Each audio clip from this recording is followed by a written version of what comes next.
This is not the plan, the setback, the failure, the pain you never asked for, the moment that shatters your perfect vision of how life was supposed to go. Your instinct is to fight it, to rage against it, to scream, "Why me?"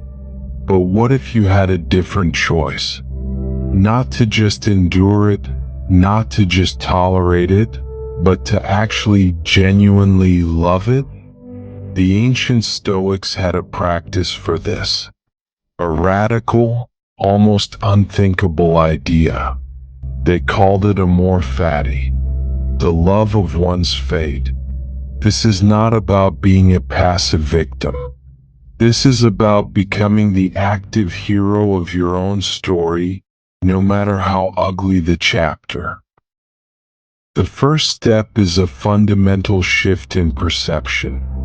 You must see the obstacle not as a barrier, but as the path itself. Imagine that piece of iron. It is useless in its current state. Then the fire, the hammer, the intense, brutal pressure. From its perspective, this is violence, an unwanted, painful destruction. But we see the truth. This is not destruction. This is creation. The fire and the hammer are not its enemies. They are the very forces that are forging it into a sword. Your obstacles are your fire, your hammer. Epictetus was a slave. His body was broken. He lived in servitude. These were his fires. And he said, "Difficulties are things that show what men are." He used the hammer of his circumstance to forge an unbreakable will.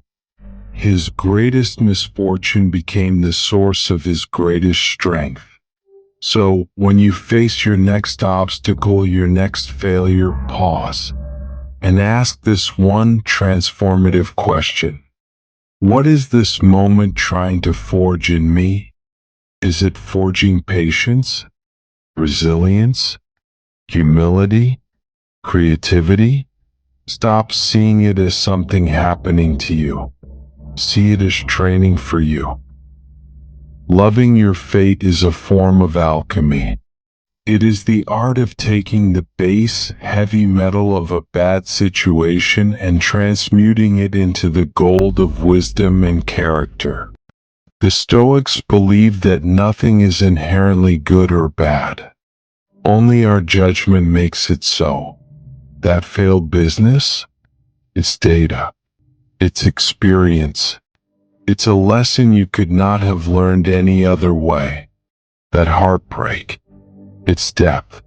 It's a newfound capacity for empathy. It's a clearing away of the old to make space for what is truly meant for you.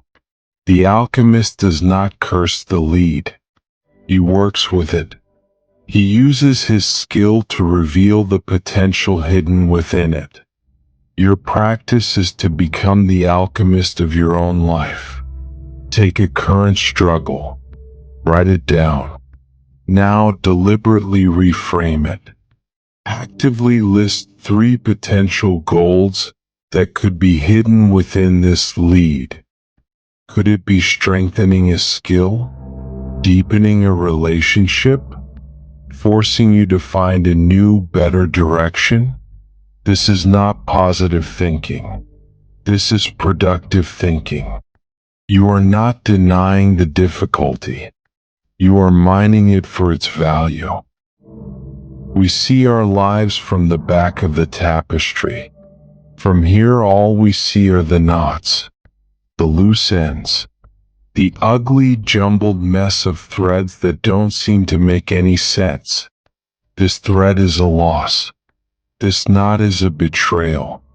This tangled section is a year of struggle. Amor Fati is the faith that there is another side.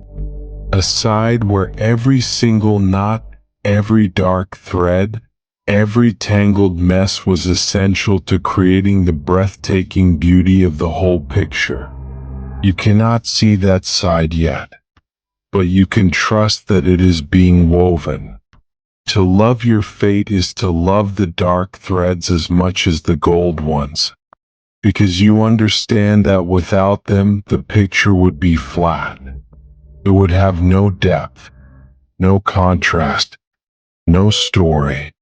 It is the broken heart that led you to your soulmate. It is the lost job that forced you to find your true calling. It is the illness that taught you what it truly means to be alive. When you are lost in the knot, take a mental step back. Whisper to yourself, "This is a thread in my tapestry." Do not demand to see the final picture. Simply have faith that the weaver, whether you call it fate, God, or the unfolding logic of the universe, is using this exact moment, this unwanted color, to create a masterpiece of your life. And so we arrive at the destination. Not a destination of passive resignation, but of active, unbreakable love. Amor Fati. To love what is necessary. To love what is true. To love the very things that shape you. It is the end of the war with reality. The end of the exhausting fight against what is. When you can look at the ugly, the painful, the unwanted, and see it as your teacher, your fuel, your essential thread, you become invincible. Nothing life throws at you can truly break you, because you have learned the secret art of turning all things into advantage. You have learned to love the unwanted, and in doing so, you find that nothing is truly unwanted ever again. If this practice of Amor Fati has begun to change your perspective, if you wish to weave this wisdom into the fabric of your daily life, then do not let this be the end. Subscribe to the channel and join a community dedicated to turning obstacles into advantage. Now, I ask you to begin your practice of alchemy right here. Go to the comments and share one ugly thread in your tapestry, a past struggle or a current challenge, and reframe it. What gold did you or could you find within it? Your story of transformation could be the very thread that helps someone else see the beauty in their own tapestry. Share it. Let's learn this art together.